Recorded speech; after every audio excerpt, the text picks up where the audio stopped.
Are you here for the light waves? Come with me. Can't fit myself in here.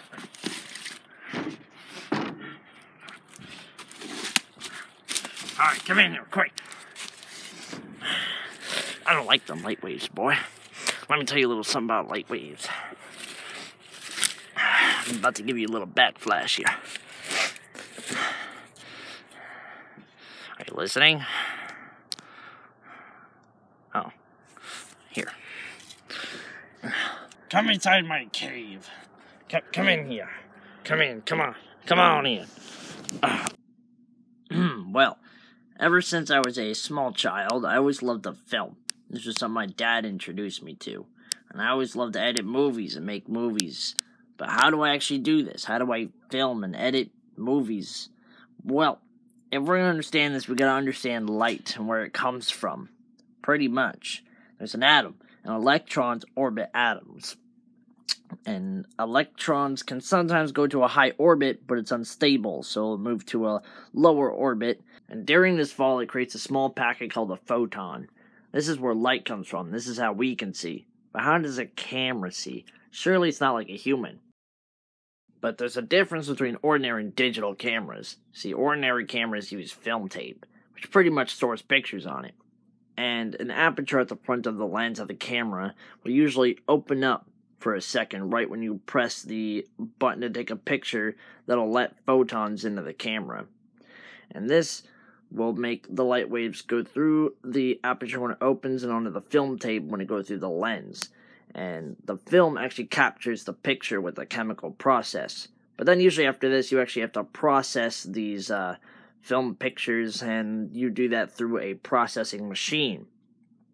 However, digital cameras are a lot different than this. I mean, at first, it's the same aperture opens up, light waves come in, but then everything changes. So instead of there being film, there's actually a device that comes in CDC or CMOS, and they capture incoming light waves, and they turn into electrical signals. The device will actually break up the image it's taking in as a bunch of tiny pixels. Then it'll measure the color and the brightness of this image that it's looking at. Then it'll store the pixel as a number.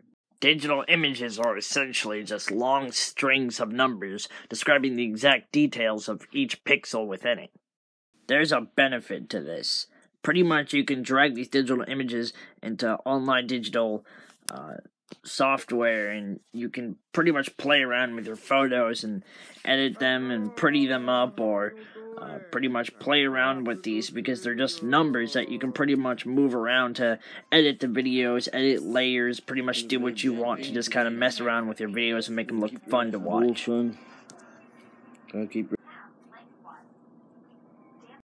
Here's a cool example I want to show you guys. Okay. Shoot, bolt.